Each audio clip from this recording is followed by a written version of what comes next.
Muy buenos días para todos. Damos inicio con mucho gusto a nuestro encuentro semanal para crecer en la fe. Un encuentro espiritual en el que, a partir de la Sagrada Biblia y una reflexión de tipo más bien teológico o doctrinal, queremos integrarnos para conocer un poco más las cosas que Dios nos tiene reservadas y para vivir más bonito nuestra fe. Comencemos hoy con nuestra oración, por lo menos un instante en el que nos hacemos conscientes de que esto que estamos haciendo lo hacemos en la presencia de Dios nuestro Señor. En el nombre del Padre, y del Hijo, y del Espíritu Santo. Amén.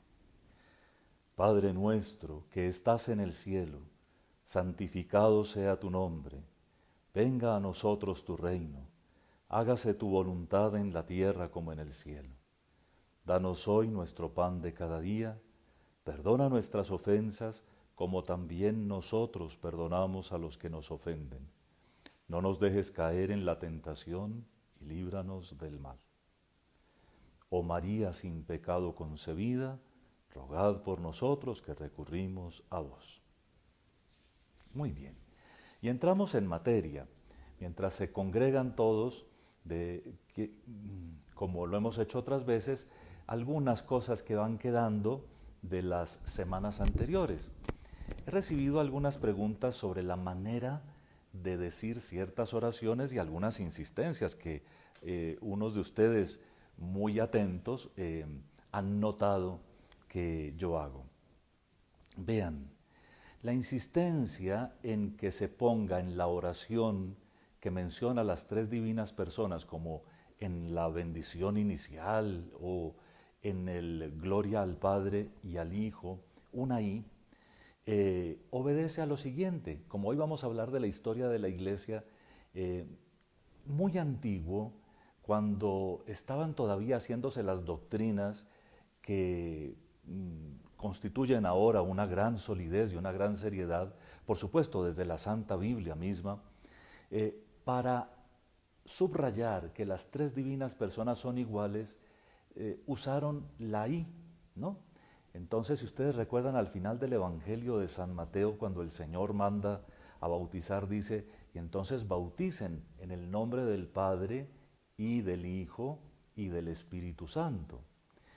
Y por allá, 2 o 3 siglos después, hubo un debate al respecto de cómo se decían estas cosas y la Iglesia estableció. Se dice gloria al Padre y al Hijo y al Espíritu Santo. Esa es la historia, pero además, ¿cuál es el sentido? Vean, gloria al Padre y al Hijo y al Espíritu Santo, como era en el principio, ahora y siempre, por los siglos de los siglos. Amén. A eso no se le hace ningún añadido, no le hace uno adornos, y mucho menos dice uno gloria al Padre, gloria al Hijo, gloria al Espíritu Santo, porque uno de los detalles que más nos ayuda a entender, ¿se acuerdan del credo? Una misma adoración y gloria, es que las tres divinas personas comparten una sola gloria. Es la gloria de Dios. Por lo tanto, se dice gloria una sola vez. Gloria al Padre y al Hijo y al Espíritu Santo. Es muy importante aprender eso, porque de esos detalles es como vamos nosotros haciendo una historia también de comprensión profunda y de proclamación de nuestra fe cada vez que oramos. Es un poquito más interesante, pero sobre todo más peligroso cuando le quitan la I a la bendición, ¿no? En el nombre del Padre y del Hijo y del Espíritu Santo, con las dos I's. Pero fíjense por qué. Cuando en español pronunciamos y decimos en el nombre del Padre, del Hijo y del Espíritu Santo, alguno podría entender que hay solo dos personas, el Padre del Hijo, claro, en el nombre del Padre, del Hijo y del Espíritu Santo. O cuando uno dice, que también hay algunos por allá que no sabe uno cómo es que barajan las cosas interiormente, pero dicen en el nombre del Padre, del Hijo, del Espíritu Santo, Fíjense que alguno, no sabemos quién, pero alguno podría reflexionar de esta manera. Se trata de una sola, porque es el padre de un hijo que tiene el Espíritu Santo, ¿no? El padre del Hijo del Espíritu Santo. Entonces es en el nombre de este que es padre, de un hijo que el Espíritu Santo tuvo. Y en fin, de todas maneras esto lleva 17 siglos resuelto en la Iglesia Católica y no es bueno ni es normal que nosotros, por falta de atención, lo desordenemos. Entonces, acuérdense de la I. Y la I sirve para decir que creemos en un solo Dios vivo y verdadero, en el que subsisten tres personas distintas, que comparten la misma naturaleza, la misma gloria, la misma dignidad, pero siguen siendo tres personas distintas. Un solo Dios vivo y verdadero. Muy bien. Espero que con esta brevísima introducción ya tengamos el grupo que quiere comenzar esta experiencia de reflexión y sin más, entonces doy inicio a nuestra reflexión sobre los orígenes de la historia de la Iglesia, sobre lo que nuestro Señor ha hecho desde el principio y esperamos hacia el final de la intervención que haré también dar algunas puntadas de cómo siguió la cosa. Del libro de los Hechos de los Apóstoles. El primer libro lo escribí, Teófilo, sobre todo lo que Jesús hizo y enseñó desde un principio, hasta el día en que después de haber dado instrucciones por medio del Espíritu Santo a los apóstoles que había elegido, fue llevado al cielo. A estos mismos, después de su pasión, se les presentó dándoles muchas pruebas de que vivía, apareciéndoseles durante 40 días y hablándoles acerca de lo referente al reino de Dios. Mientras estaba comiendo con ellos, les mandó que no se ausentasen de Jerusalén, sino que aguardasen la promesa del Padre, que oísteis de mí, que Juan bautizó con agua, pero vosotros seréis bautizados en el Espíritu Santo dentro de pocos días.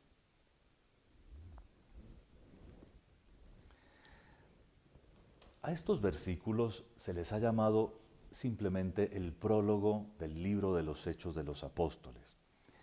Habla el autor en primera persona y se dirige a un tal Teófilo. Este que es el autor es San Lucas. Si vamos a considerar cuál fue el primer libro que escribió, como dice aquí, desde los orígenes hasta la ascensión, pues es su Evangelio.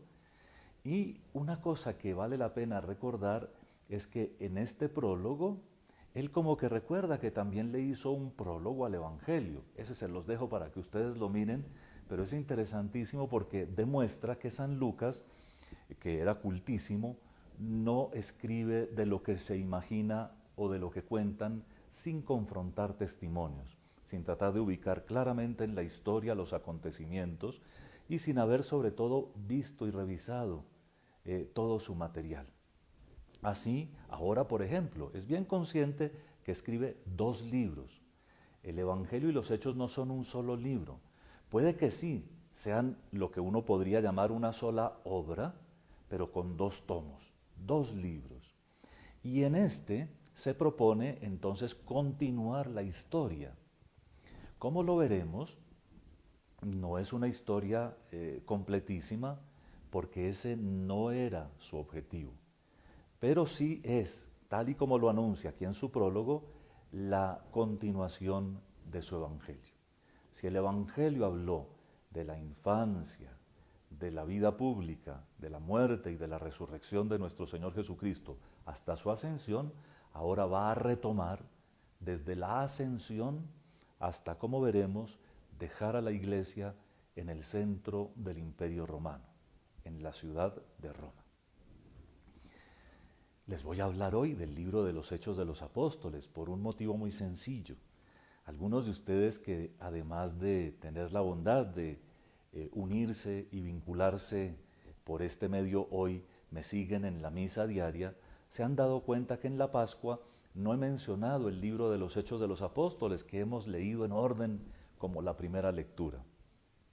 Y entonces, desde hace unos días, quería dedicar esta última semana de Pascua a ofrecerles algunas pistas, algunos elementos para que cada vez que oigan o cada vez que quieran leer el libro de los Hechos de los Apóstoles, lo disfruten más. Yo les debo decir primero, antes de entrar en materia, que para mí la lectura de los Hechos de los Apóstoles es algo que nunca fatiga y que siempre me da detalles nuevos. Y una de las pistas con las que quisiera decirles que vale la pena leer el libro de los Hechos de los Apóstoles es con un atlas bíblico al lado, para descubrir dónde están las ciudades que menciona y ver un poco, ¿no? Seguir con la mente los recorridos que hacían. Por supuesto que cuando uno lee los Hechos de los Apóstoles tiene que recordar que es una historia de hace 2000 años, cuando ya había carreteras, sobre todo el Imperio Romano ya tenía sus caminos, pero por supuesto no había carros veloces, eran caminos de herradura, llamaríamos nosotros hoy en día. Y la comunicación más frecuente era por barcos, que tampoco tenían motores como tienen hoy en día, sino barcos de vela, a merced del viento, que tenían que despertar en todas las personas conocimientos muy interesantes. Así como hoy sabemos tanto del coronavirus, en esa época había que saber hacia dónde soplaban los vientos, con cuánta intensidad de vientos era conveniente salir y con cuánta no se podía, no se debía salir a la mar. Pero igual, tenía uno que saber cuáles eran las partes del barco, pues para que pudiera uno dirigirse a donde tenía que estar. En fin, una cultura interesantísima que hay que recordar cuando uno lee los trayectos de los viajes que se mencionan aquí. Un atlas y la imaginación bien puesta en lo que eran las circunstancias de esa época. Y así uno lee con tanto provecho el libro de los Hechos de los Apóstoles.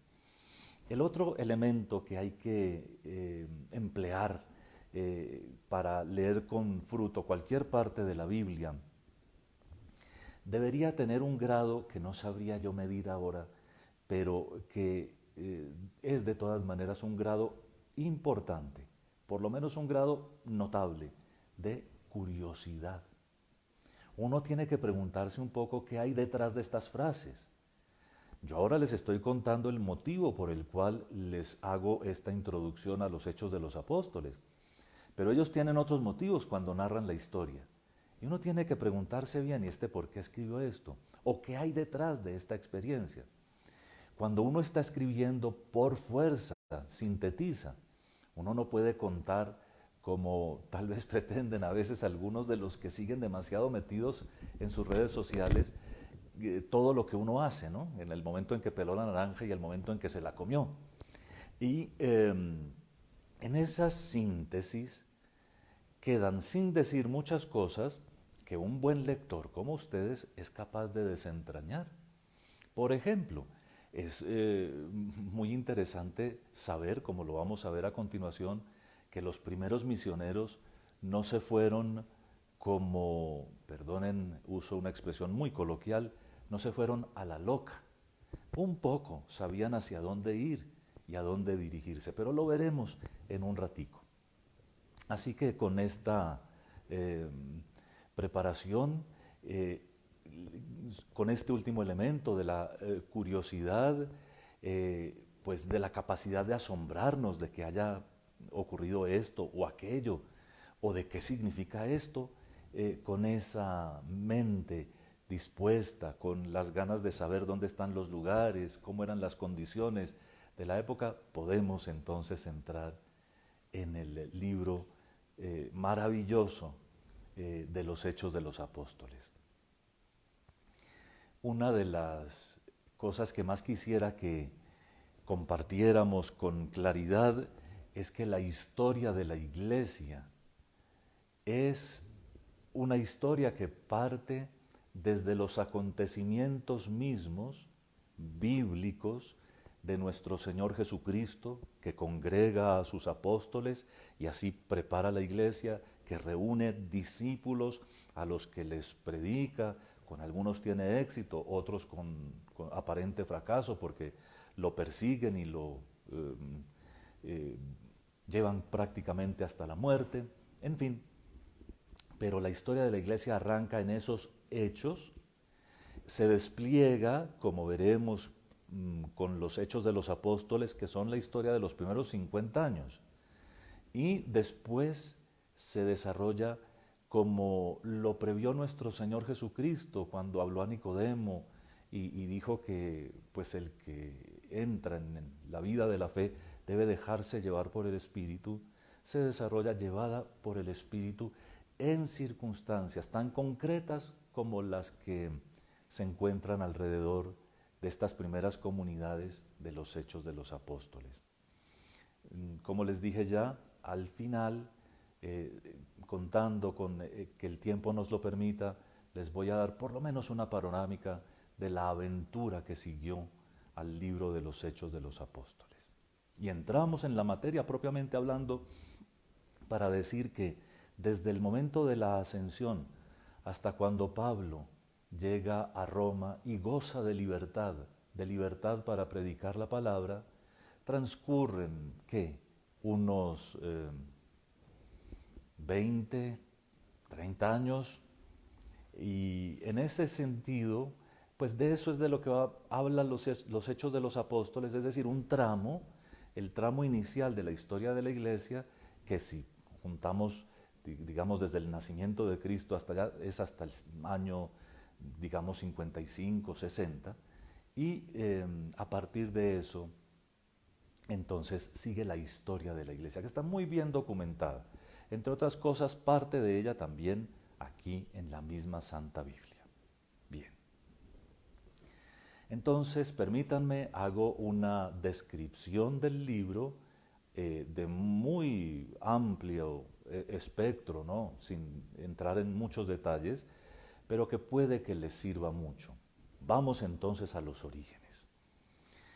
Comencemos por la Pascua de nuestro Señor Jesucristo, su muerte y su resurrección. Recordemos que al pie de la cruz estaba la Santísima Virgen María y uno de los apóstoles, San Juan. Y recordemos también que San Juan tiene cuidado de decir que desde el momento en que Jesús encomendó la maternidad universal a la Santísima Virgen María, ella se fue con ellos. Ella se fue con los apóstoles. Es decir, desde el Viernes Santo en adelante, la Santísima Virgen cambió de casa y su casa fue la iglesia. Y allí comenzó a vivir con todos. Recuerden también ustedes que antes de que terminara el viernes ya se estaban reuniendo algunos de los apóstoles que habían huido con motivo de la muerte de nuestro Señor Jesucristo y que estaban encerrados con miedo cuando los cogió el acontecimiento de la resurrección. La resurrección los cambió porque a cualquiera de nosotros nos debe cambiar, ¿no? Pero nos hubiera producido el mismo impacto. El problema que tenemos nosotros es que lo sabemos como de memoria, y porque lo sabemos como de memoria no nos hace lo que tendría que hacernos. Pero Jesús está aquí, está queriéndonos, está vivo y presente, y está haciendo que esto que estamos nosotros haciendo sea eficaz. Es Él, en últimas, el que pastorea la iglesia, solo Él. Así pues, después de la Pascua de Cristo, transcurren 40 días que en la lectura inicial, en la que acabo de hacer, ustedes vieron, fueron riquísimos. Fueron días en que Jesús quiso hablarles a ellos del reino. Es verdad que el número 40 es simbólico, pero eso no quiere decir que la ascensión no haya sido al día número 40. Eso lo que quiere decir es que nuestro Señor Jesucristo, además de haber sido exaltado con su resurrección, quiso pedagógicamente acompañar todavía a sus discípulos, como lo dice claramente esta frase, resolviéndoles las últimas preguntas. Aunque es solo una frase, por eso les decía que uno tiene que admirarse, uno tiene que tener curiosidades, aunque es solo una frase, a mí me parece una de las frases más ricas de la Biblia, si me lo permiten de esta manera decirlo. ¿Por qué? Porque dice que los apóstoles, seres humanos normales como ustedes y como yo, vivieron una experiencia con Jesús que todavía no dimensionaban antes de la Pascua. Pero después de la resurrección de Jesús se dieron cuenta, esto era tan en serio que ahora tenemos una misión, tenemos que comunicarle esto al mundo entero. Y ellos se dieron cuenta, Jesús les mandó, pero ellos también se dieron cuenta. Y por supuesto que necesitaban todavía preguntar muchas cosas. Pasa con mucha frecuencia que un maestro tenga que descender sus doctrinas hasta lo práctico, tenga que hacer llegar a lo práctico todo lo que enseña y muy seguramente, como lo sugiere esta introducción, este prólogo del libro de los Hechos, fue el tiempo en que ellos, los discípulos, le preguntaron a Jesús muchos por qué y muchos cómo. ¿Por qué tenemos que hacer esto? ¿O por qué pasan estas cosas? Y también, ¿cómo vamos a hacer esto? ¿Cómo vamos a hacer aquello? De esa manera, entendemos mucho mejor por qué a ellos se les grabaron firmemente algunas cosas. Pero una de las, hablando de frases, ¿no? Una de las frases que ya saliendo del prólogo y comenzando la primera experiencia después de la ascensión del Señor allá en Jerusalén, tal y como la relatan los Hechos de los Apóstoles, una de las cosas más extraordinarias es que vemos desde el principio a María cumpliendo con la tarea que Jesús le encomendó al pie de la cruz. De hecho, en 1.14,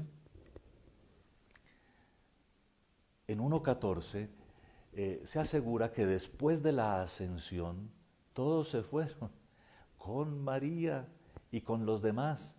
Los llaman hermanos, ¿no? Los cercanos a Jesús, sus primeros discípulos, sus parientes.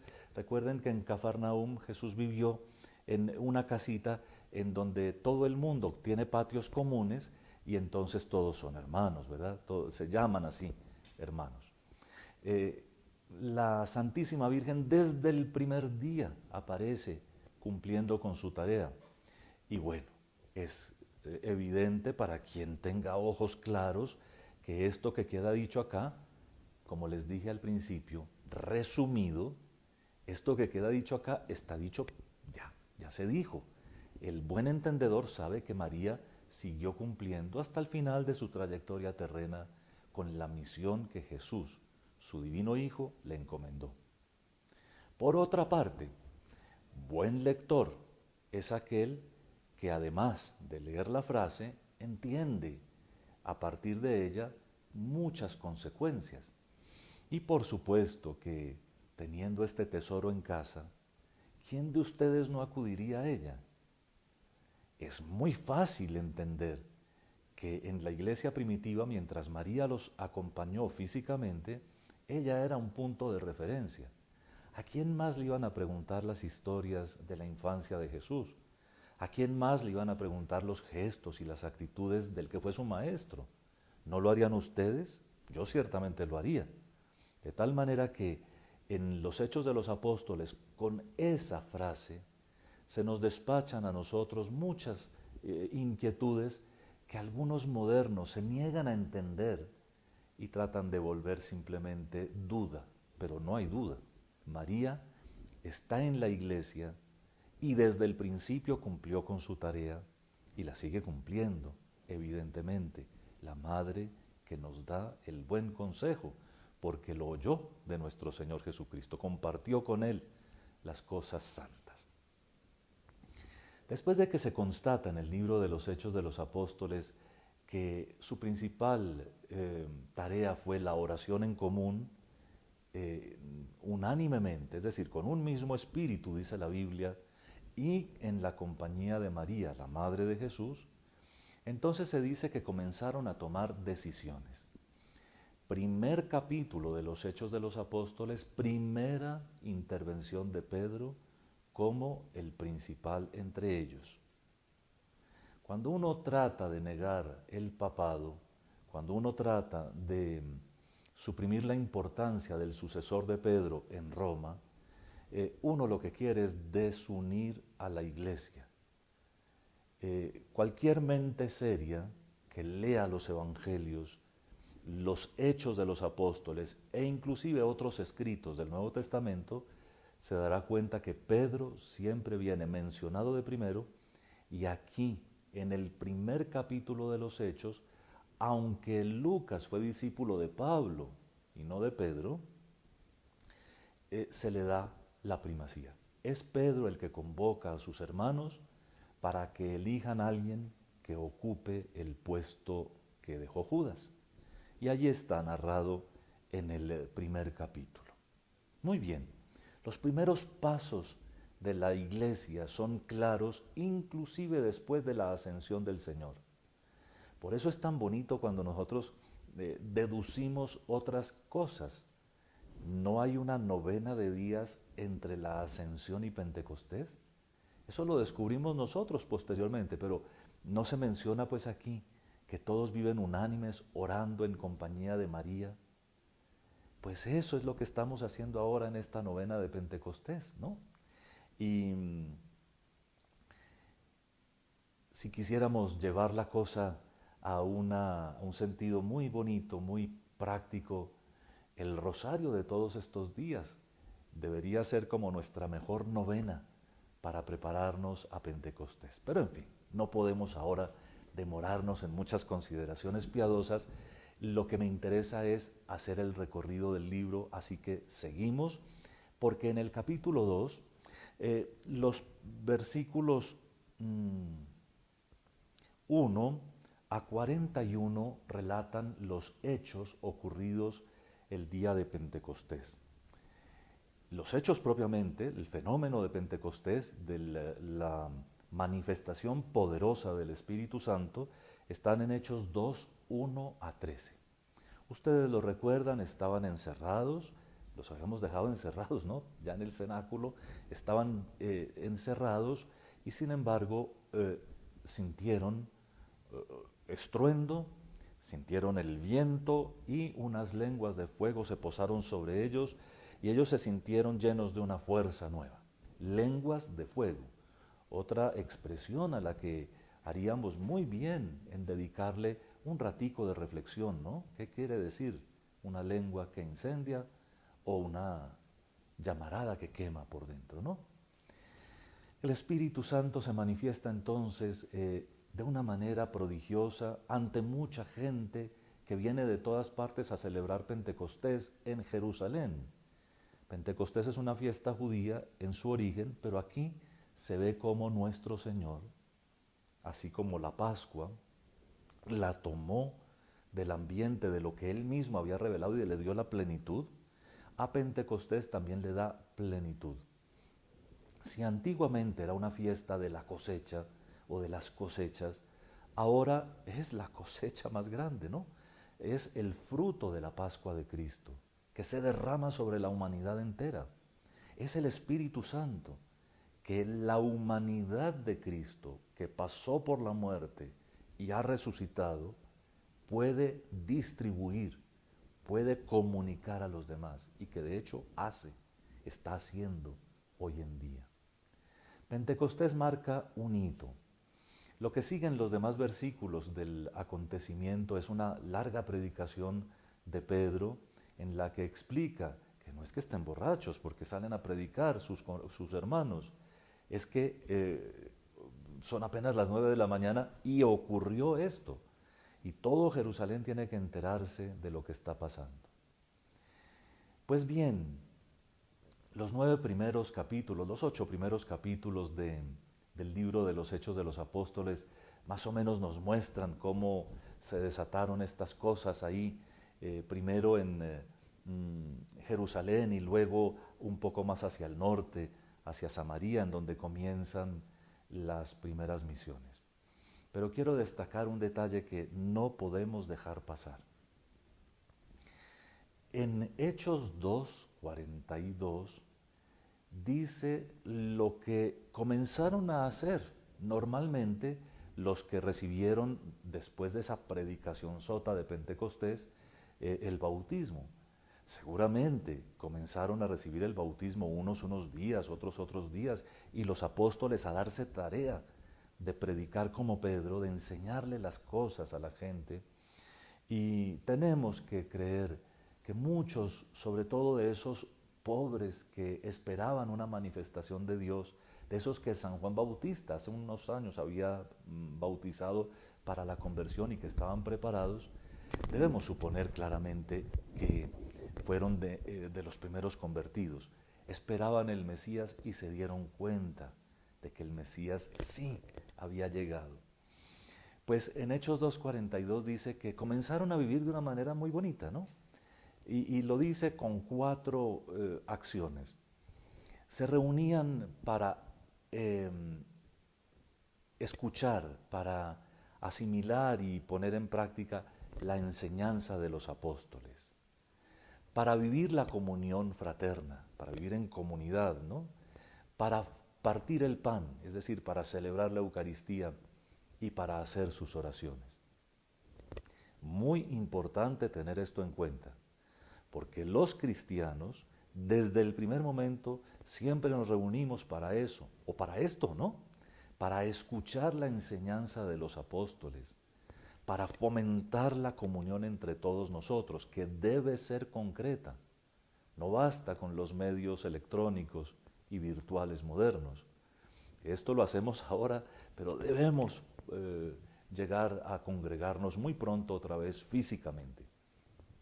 Y la fracción del pan, la Eucaristía y las oraciones. Pero en los versículos que siguen se describe un poco que todo esto lo vivían en la caridad, en el desprendimiento de los bienes.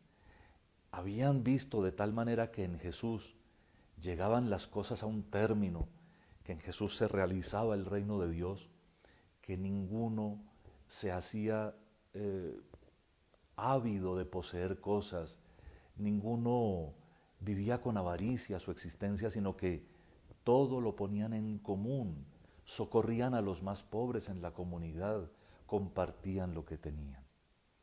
La vida de la primera comunidad, de los primeros grupos cristianos, es interesantísima y por supuesto queda resumida aquí.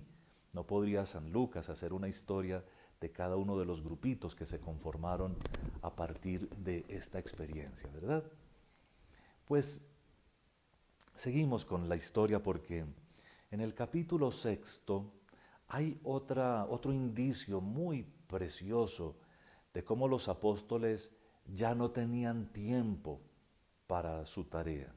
Recuerden que estamos en los primeros meses, quizá poquísimos años después de la Pascua de Cristo, y a los apóstoles les corresponde, conociendo la autoridad que Dios les dio, es palabra de Dios, porque estamos hablando de la Biblia, instituir a otros que les ayudaran en el servicio de la caridad. Seguramente era tanta la urgencia de distribuir bien las cosas, de poner en práctica lo que Jesús había enseñado, que necesitaron a unos que llamaron diáconos. En griego quiere decir servidor. Los primeros diáconos se ve que tuvieron una influencia muy grande en la vida de la iglesia, porque después de su institución, para que ellos pudieran dedicarse a la misión, a la predicación de la palabra y a la oración, dice explícitamente el texto, pues los diáconos les ayudaron y con tanto influjo que se narran por lo menos las aventuras de 2 de ellos inmediatamente, que ustedes conocen, a Esteban, que murió apedreado con la aprobación de el que luego iba a ser el gran santo, el gran San Pablo, con la aprobación de Saulo, y luego Felipe, que se fue por los lados de Samaria, donde era tan difícil entrar a un judío, y por allá logró muchas conversiones y cosas muy, muy interesantes, tanto que Pedro luego se fue también, como lo trataré de explicar a continuación, y tuvo muchas experiencias interesantes. Bien. Del conjunto de los Hechos de los Apóstoles se ve que San Pedro decidió acompañar todos los grupos que iban saliendo en distintos pueblos y dedicarse un poco a las misiones. De hecho, en el capítulo 8, versículos 14 a 17, se dice que el diácono Felipe bautizó a un grupo de una aldea de Samaria, ¿verdad? Y recibieron así el bautismo que Jesús había enseñado. Pero tuvieron que llamar a los apóstoles para que les impusieran las manos y les confirieran el Espíritu Santo. En esos versículos está, como ustedes seguramente ya lo están pensando, la institución del sacramento de la confirmación. ¿Sí? Es a los apóstoles a quienes corresponde la imposición de las manos para que la gente reciba el Espíritu Santo. Y el bautismo, que es pleno y perfecto por sí solo, siempre lleva a este otro sacramento, que es el de la confirmación. Y ese sacramento se le atribuye más al Espíritu Santo para que ponga en movimiento toda la vida que se recibe en el bautismo. De esto podríamos hablar durante mucho tiempo y de manera muy interesante, pero ahora queremos terminar de dar nuestro repaso por el libro de los Hechos de los Apóstoles. Pedro entonces se ve como misionero y en Jerusalén nombran como primer obispo o como obispo de Jerusalén a Santiago, no el hermano de Juan, que ese murió mártir muy recientemente, comenzada la predicación del Evangelio, sino el otro Santiago, que por su prudencia, por su sabiduría, como lo veremos en la intervención que tiene en el capítulo 15, hizo las cosas muy, muy bien. Pedro, que al inicio gobernó en Jerusalén, se va y con Juan durante un tiempo evangelizan por ahí a Samaria. Viene, que ustedes lo pueden leer si son atentos en la lectura, con detalles preciosísimos, una cosa extraordinaria en la ciudad de Antioquía. Al norte, en Siria, donde de todas maneras había comunidades judías, de pronto comienza a florecer una comunidad cristiana que merece la atención primero de Pedro, pero a la que tienen que comenzar a mandar algunos encargados. Y aparece en escena una persona interesantísima, Bernabé, que descubre a Pablo, se lo trae por lo fogoso a Antioquía y logran darle forma a una diócesis, a una iglesia extraordinariamente bella y rica, con todos sus servicios, se llaman ministerios en la iglesia, con todos sus ministerios, con muchos carismas, y que va comenzando a florecer y a florecer hasta el punto de interpelar también a Jerusalén y de tratar de resolver en común cosas. Por supuesto que en Antioquía, ya mucho más al norte de lo que hoy llamamos la Tierra Santa, en Siria, ocurren muchos contactos con personas que no eran judías, los llamaban los paganos o los gentiles, a los no judíos. Y en ese contacto, pues entonces se comienza a convertir gente que no tenía tradición judía al cristianismo. Y se generan una cantidad de peleas que si tienen que asumir las costumbres judías, que si no las tienen que asumir, y finalmente deciden reunirse en Jerusalén, en donde otra vez se ve a Pedro, a Santiago reuniendo y presidiendo la cosa, pero a San Pedro decidiendo a nombre de todos y con la ayuda de todos, con el consejo de todos, lo que hay que hacer. Piadosamente lo consideramos el primero de los concilios. dentro de la Biblia, ¿no? Porque reunió a los obispos de todo el mundo, que en ese momento eran los apóstoles, Pablo, Bernabé y quizá otros poquitos, y reunió a los obispos de todo el mundo y bajo la autoridad de Pedro tomaron decisiones para toda la iglesia. Pues bien, me interesaba mucho llegar a Antioquía porque en Antioquía Pablo y Bernabé se dieron cuenta que ya había que abrir la experiencia por otros lados. Acuérdense que Pedro y Juan ya habían hecho misiones por los pueblos de Samaria, quizá antecedidos por los diáconos que se fueron a predicar por todos lados después de que mataron a Esteban y tuvieron que dispersarse. Pero ahora de Antioquía, confortados por la imposición de la mano de los jerarcas grandes de la iglesia, salieron Bernabé y Pablo a anunciar el Evangelio. Y al inicio les dije que no salieron de manera irreflexiva, sino, atención, Bernabé era de Chipre, de una isla, y se fueron directamente allá. Es decir, no se fueron a lo absolutamente desconocido, se fueron allá y no comenzaron con lo absolutamente desconocido. Como ustedes pueden leerlo allí, se metieron a la sinagoga a tratar de convencer primero a los de tradición judía que Jesús era el Mesías y que con su muerte y su resurrección había traído todos los dones que venían prometidos desde el Antiguo Testamento.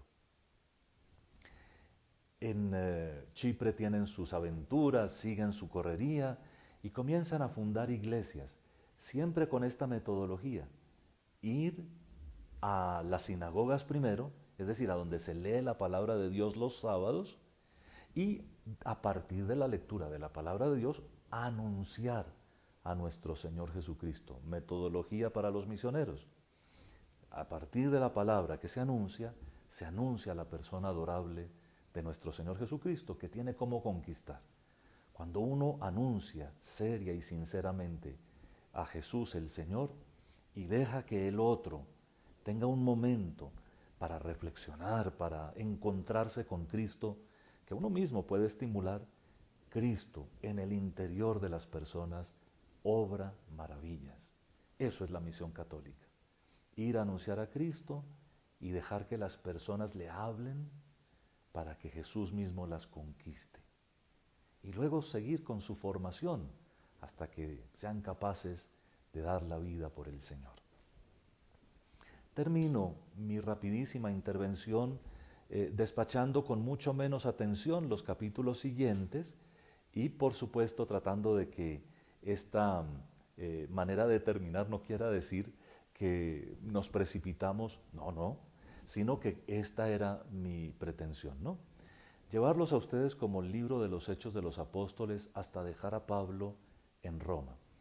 Después, por algunas cuestiones, inclusive muy humanas, entre Pablo y Bernabé se separaron. San Marcos, el autor del segundo evangelio, se fue más bien con Bernabé y luego terminó con Pedro. El segundo evangelio es testimonio de lo que predicaba Pedro. Y San Pablo siguió solo, se hizo acompañar de algunos laicos, otros a los que ordenó él mismo, y realizó varios viajes apostólicos. Dice la tradición que fueron 4 periplos, pero en medio de eso, si ustedes leen con atención, son muchos los viajes por eso les dije del Atlas, los movimientos que hace entre una y otra ciudad y vuelve aquí y vuelve allá. En algunas partes San Lucas habla en primera persona: zarpamos de tal parte y llegamos a tal otra. En otras oye a Pablo y relata lo que Pablo le cuenta. Pero la cosa es que al final del libro de los Hechos, uno ve que el objetivo de Lucas no era ni siquiera terminar de contar la historia de Pablo, sino que el libro de los Hechos de los Apóstoles tenía otro protagonista. El protagonista de los Hechos de los Apóstoles es la palabra de Dios, que se predica. Y cuando llega al centro del Imperio Romano, al centro del imperio, allí termina discretamente el libro sin exaltar la personalidad de Pablo, que esa no era la manera de ser y nunca fue una manera de ser cristiana, pero no era tampoco la de los autores de la época, sin exaltar la personalidad de Pablo, sino dejándolo en esa libertad de la que gozaba para predicar el Evangelio. El primer siglo del cristianismo, después de estos hechos, sigue muy, muy interesante. Recuerden que San Juan murió hacia el año 100 de nuestra era. Entonces lo que encontramos en el libro del Apocalipsis, en los detalles que tiene también históricos, nos muestra otra manera de proceder. Juan tuvo otra historia, mucho más tal vez contemplativa y mucho más de maestro, pero también misionero. Recuerden que al principio del libro del Apocalipsis, él escribe a 7 iglesias, a 7 diócesis. Y ahí vemos que seguramente San Juan también fundó varias diócesis.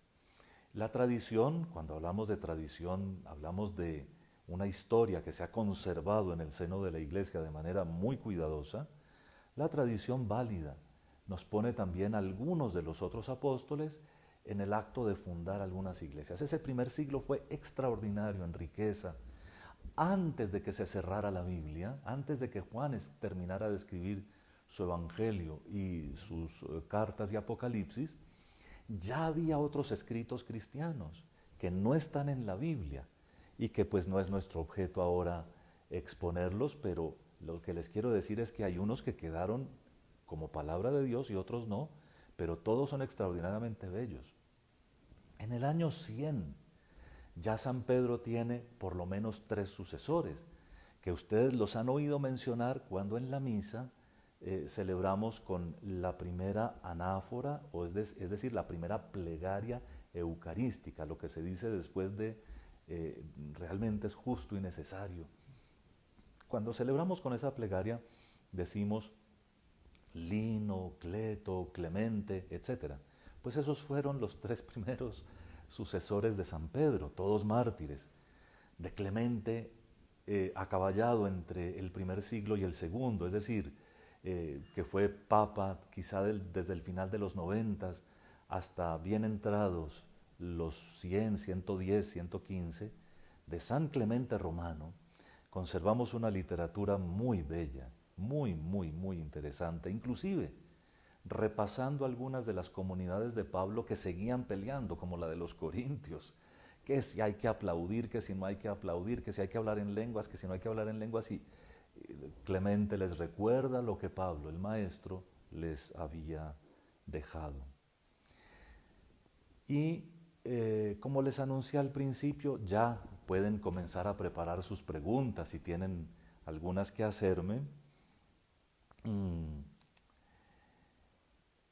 La historia de la iglesia es interesantísima. Los primeros 5 o 6 siglos vivió como en el seno del Imperio Romano y, por supuesto, asumió algunas formas, algunos dichos, eso es normal, de la cultura del Imperio Romano de esos primeros siglos, pero con la caída del Imperio Romano de Occidente a finales del siglo V y todo lo que siguió en el siglo VI, también vemos como que en la iglesia termina una etapa. Algunos malintencionados dicen que en el siglo IV nacieron ciertas cuestiones católicas, ¿verdad? En el siglo IV ocurrieron 2 cosas que vale la pena recordar. En el año 313, siglo IV, 313, un emperador de costumbres no tan santas a veces, Constantino, le dio la paz a la iglesia. Eso no quiere decir, él no quiso bautizarse sino cuando se estaba muriendo. Eso no quiere decir que él haya fundado la iglesia, ni mucho menos. Les he dicho ya suficiente como para que vean que la historia de la iglesia arranca desde las manos de Cristo. No quiere decir que haya fundado o haya hecho la iglesia católica de ninguna manera, porque la iglesia es católica por voluntad de Cristo. Y en ese momento, precisamente, no se necesitaba distinguirla porque no había más. Era la única iglesia cristiana. Y Constantino sí, mediante un edicto, eh, da la paz, es decir, acaba con las persecuciones del Imperio Romano y con muchos martirios que fueron llenos de crueldad y de sevicia. Y por supuesto que asume algunas costumbres. La mamá de Constantino, Santa Elena, es así. Fue una gran mujer llena de Dios y muy acompañada por la gracia de Dios, ayudó en esos momentos a rescatar y recuperar algunas de los monumentos que en la Tierra Santa todavía se recordaban a nuestro Señor Jesucristo. Fue por Santa Elena que Constantino y sus sucesores supieron dónde construir la Basílica del Santo Sepulcro, ¿no? Ella vio dónde había sido la cosa. Así que es una gran mujer. Y al final del siglo IV, otro emperador, Teodosio, sí hizo que fuera como una religión oficial en el imperio el cristianismo, no la Iglesia Católica, el cristianismo. Pero eso ya era. Digamos que con las misiones que habían hecho los apóstoles y sus sucesores, todo esto lo que demuestra es que les tardó 300 años cambiar al mundo. ¿Cuánto nos costará a nosotros de tiempo cambiar el mundo con lo que ahora sabemos? Hay una serie de escritores sagrados de esos siglos, segundo, tercero, cuarto y quinto, digamos que hasta el sexto, sí, seguramente hasta el sexto, a los que llamamos con muchísimo gusto los padres de la Iglesia. A ellos les tocó, después de que hubo un poquito de paz y pudieron desplazarse, reunirse varias veces en concilios para aclarar cositas que por las distancias y porque siempre hay soberbias humanas, en algunas partes estaban tergiversando. Imagínense que algunos sabían que creían que Jesucristo no era Dios, aún leyendo el prólogo de San Juan, la Biblia, y no creían que fuera Dios, sino una criatura secundaria, pero por supuesto más importante que las demás criaturas, y cosas por el estilo. Entonces en esos siglos, eso es interesantísimo, apenas pudieron comenzar a reunirse, alguna vez hasta Constantino les ayudó a convocar un concilio, establecieron cosas en las que deberían todos creer y todos dar su asentimiento.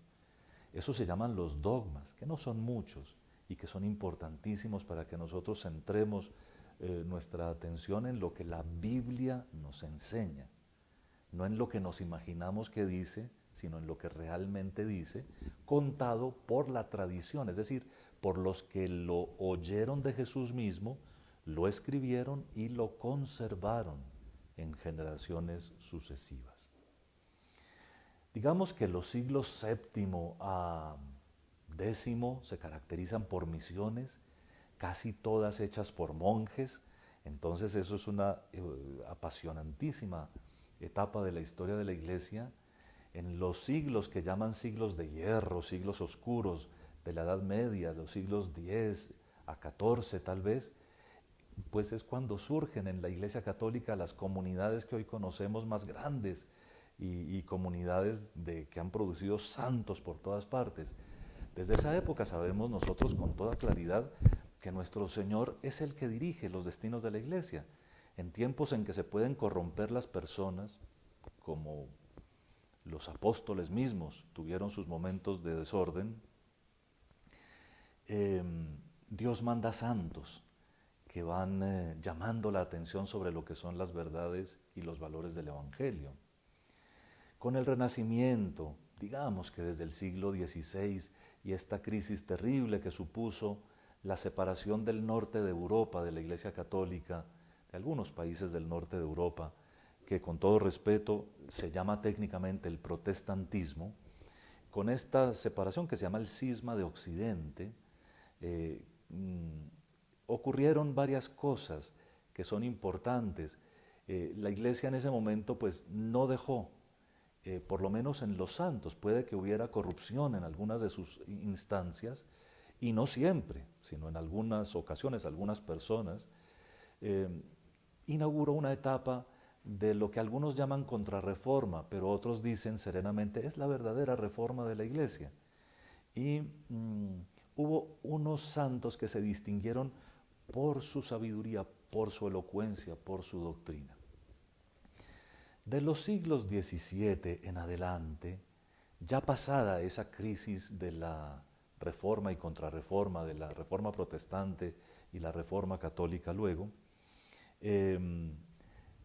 se fijan mucho más los criterios sobre la santidad del clero y hay otra oleada misionera.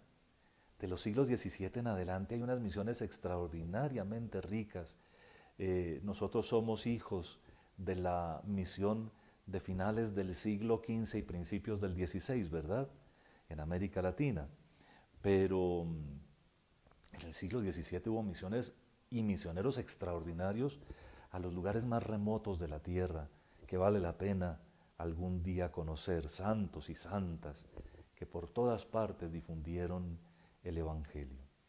Y digamos que de los siglos XIX en adelante, 20 y ahora 21, la Iglesia se ha visto mezclada en unas situaciones muy complicadas, primero para tratar de demostrarle al mundo que ese capitalismo salvaje con el que ha querido enriquecerse a costa de otros no es cristiano, y en segundo lugar para demostrar que la respuesta política e ideológica del comunismo, del marxismo-comunismo, es inhumana, y por lo tanto de ambos lados atacan a la Iglesia para desprestigiarla, para molestarla, pero también sus propios errores al interno, como siempre los ha tenido desde el tiempo de Judas.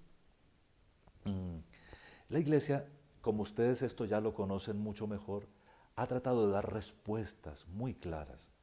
Yo creo que la primera respuesta nos la da Dios mismo, porque nos ha dado papas santos en las últimas generaciones, creo que desde 1850, desde 1850 en adelante, y los que conocemos del siglo pasado y de este siglo, Dios nos ha dado papas santos realmente preocupados por las cosas de la Iglesia, cada uno con un carisma distinto. Permítanme decirles que es profunda ignorancia, signo de profunda ignorancia, el que uno ponga a competir un papa con el anterior o con el que le antecedía al otro, simplemente porque a uno le simpatiza más uno que los otros. Dios a cada uno le encomienda ser lo que es y poner eso para el mundo entero. Pero hoy en día vivimos, si ustedes lo perciben profundamente, un deseo muy grande de retornar a la Biblia, de hacer nuestra celebración litúrgica, aunque sea discreta, pero mucho más íntima, mucho más piadosa y fuerte y firme ante el Señor que de festejo externo. Y estamos en estas circunstancias siempre haciendo lo mismo que los primeros, es decir, viviendo en un mundo que exige de la Iglesia respuestas, que la reta en ciertos sentidos. Los Hechos de los Apóstoles son un libro para leer, un libro para que ustedes disfruten y gocen y miren con detalle. Si yo me hubiera dedicado durante estos 50 días a predicar sobre los Hechos, tal vez no habría acabado. Pero la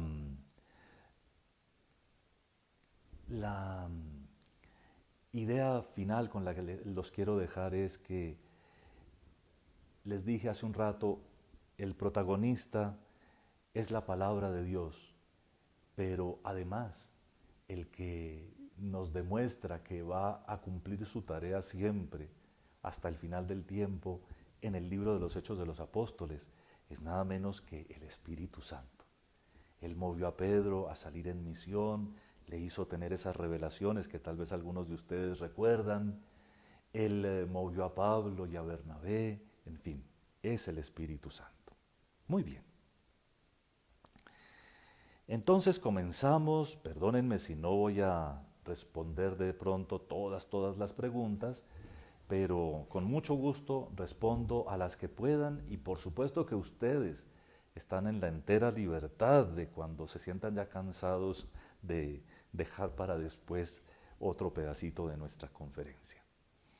Bueno, entonces me pregunto, perdónenme que no menciono los nombres de las personas, pero con todo cariño trato de responder lo que más pueda.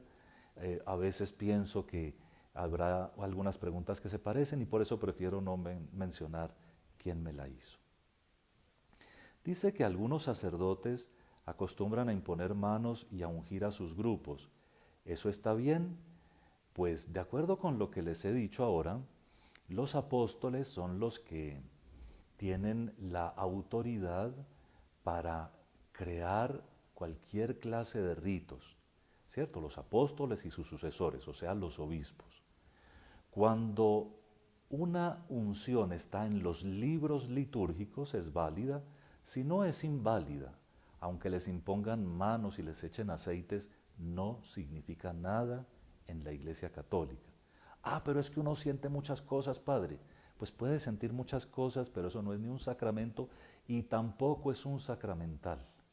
Sacramentales son el agua bendita, el aceite bendito y muchas otras cosas, pero cuando la Iglesia los ha creado.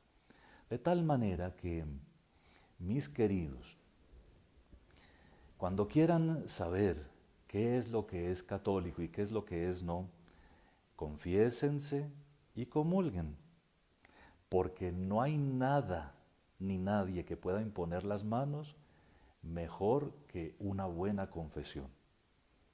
Y no hay nadie que pueda sanar mejor que aquel a quien recibimos en la Sagrada Comunión.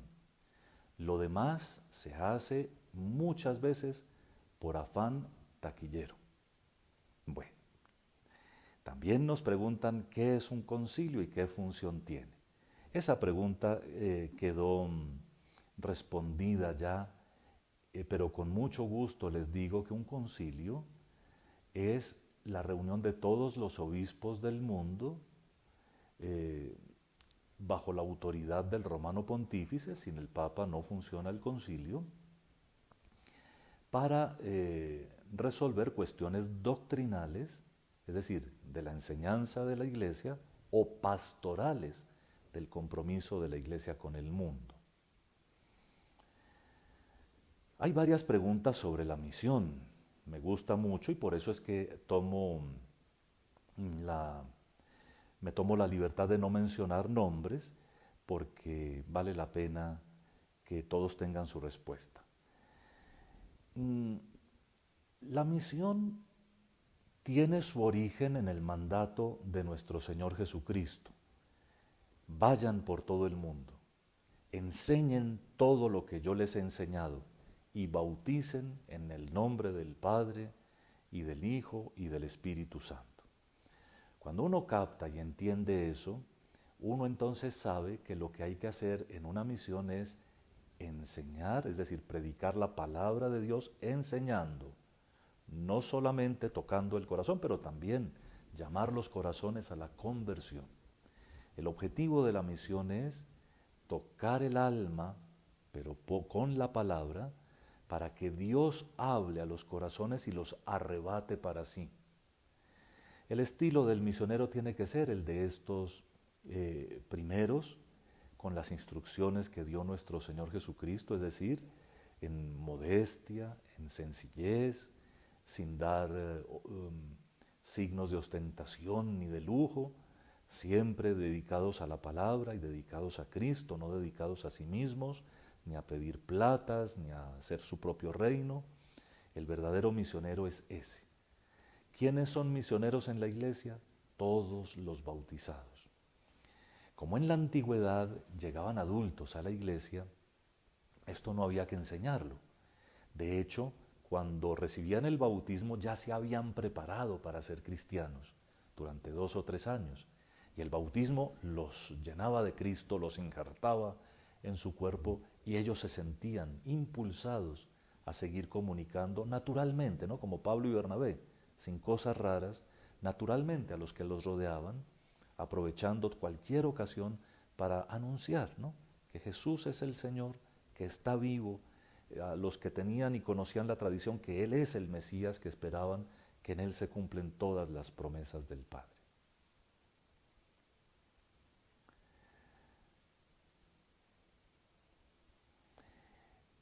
Las preguntas que hay sobre Constantino valdría la pena que me las...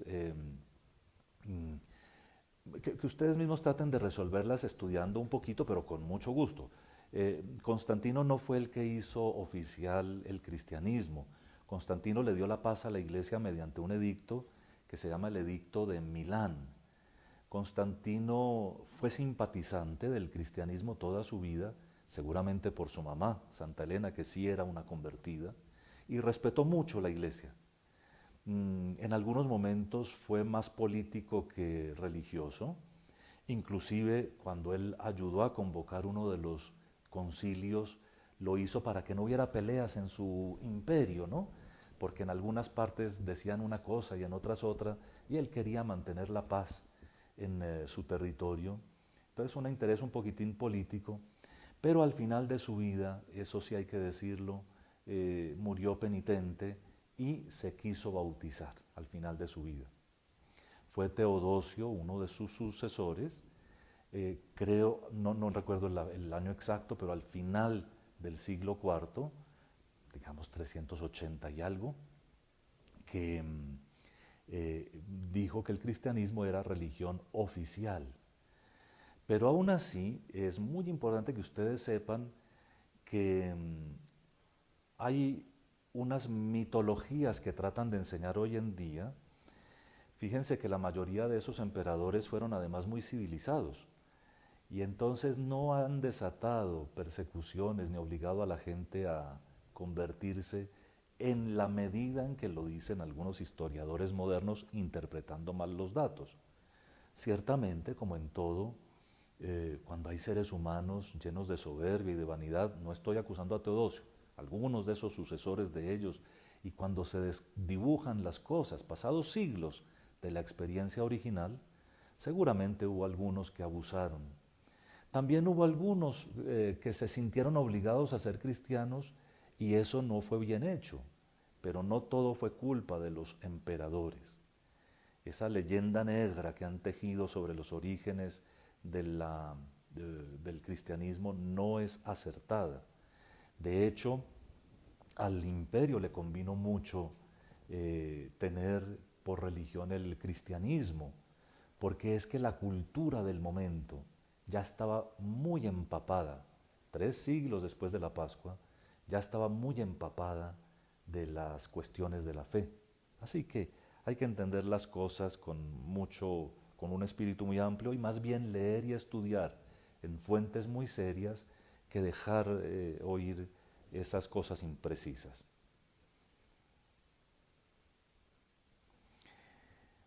En,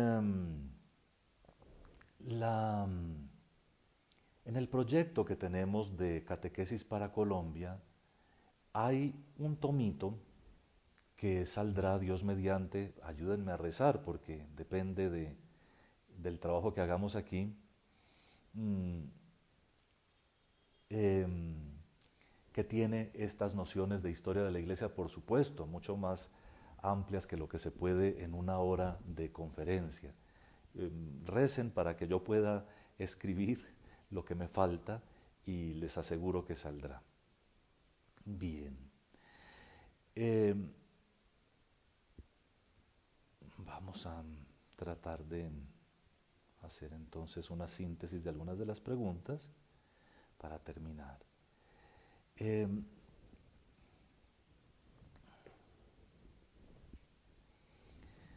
la historia de la Iglesia, desde esos siglos posteriores a la aparición del protestantismo y quizá un poco alrededor, sí, alrededor de esa época, eh, muchas naciones quisieron hacer su propia iglesia. Es famosísimo el intento de Francia, a la que después se le llamó la hija predilecta de la iglesia, por crear una iglesia propia. Es clarísimo lo que hizo Enrique VIII cuando el Papa no le concedió lo que pedía para satisfacer sus propios caprichos, que fundó una iglesia inglesa, el anglicanismo. Y sobre todo es muy notable el influjo político que hubo en lo que se llama la Reforma, en la Revolución Protestante. De hecho, varios príncipes cansados de tener dependencias de los imperios que habían sucedido al gran imperio romano clásico, queriéndose sacudir ese yugo, apoyaron la división, pero cuentan los historiadores más serios que Lutero no quería dividir a la iglesia, quería que se reformara. Y ya después errores de táctica, errores de procedimiento, y luego sobre todo estos empujones de los príncipes que querían hacer cosas por sí solos, dieron al trasto con la unidad de Europa. Precisamente para que el Estado no absorba a la Iglesia, ni la Iglesia al Estado, en tiempos más reflexivos, posteriores a todos estos hechos, se han hecho acuerdos entre Iglesia y Estado, que hoy en día se llaman concordatos. El concordato que hay de la Iglesia Católica con Colombia viene desde cuando hubo la primera Constitución Nacional, desde 1886 fue la Constitución, desde 1887, con reformas sucesivas, la última de las cuales es en el año 1974. A propósito de la vigencia que me pregunta uno de los oyentes del concordato, hay que decir que si observamos la jurisprudencia internacional, aunque se hayan declarado inexequibles algunos de los artículos del concordato, la verdad es que prima el principio universal de que los pactos deben ser observados y por lo tanto, para nosotros, para todos los católicos, el concordato está vigente íntegramente. Hasta que la contraparte, hasta que la Iglesia no retire voluntariamente, si lo hiciera, esos artículos declarados inexequibles, en cualquier demanda, que no ocurrirá, pero en cualquier demanda ante un tribunal internacional es vigente el pacto superior que es el del concordato. El concordato es un instrumento de paz y como les dije con esta introducción tan largotota, es para que no haya injerencias indebidas ni de la Iglesia en el Estado, ni del Estado en la Iglesia. Y con esto termino, entre otras cosas, porque ya tengo que ir a seguir comunicándome con muchos de ustedes en la Santa Misa, pero diciéndoles que la historia seguirá y en ella la Iglesia seguirá asumiendo retos y respondiendo. Seguramente porque somos débiles, frágiles y pecadores, habrá muchos que caemos o que caen en la Iglesia, entre los laicos, entre los religiosos y las religiosas, entre los sacerdotes. No son solo los sacerdotes que caen, no son solo los papas que han caído en la Edad Media. No. En la Iglesia hay muchos que no estamos al tono con la voluntad divina. Y eso seguirá ocurriendo porque ahí está el pecado. Pero la Iglesia seguirá siendo siempre la Iglesia de Cristo, una, santa, católica y apostólica, y Dios nuestro Señor se las arreglará siempre para que esas notas de unidad, santidad, apostolicidad y catolicidad no fallen, aunque fallen los seres humanos. Los encomiendo, como dice San Pablo cuando se despide de los sacerdotes de Éfeso, que él mismo había ordenado sacerdotes, los encomiendo a la gracia divina, los encomiendo a todos ustedes a la palabra de Dios y les agradezco mucho su atención en este rato. En el nombre del Padre, y del Hijo, y del Espíritu Santo.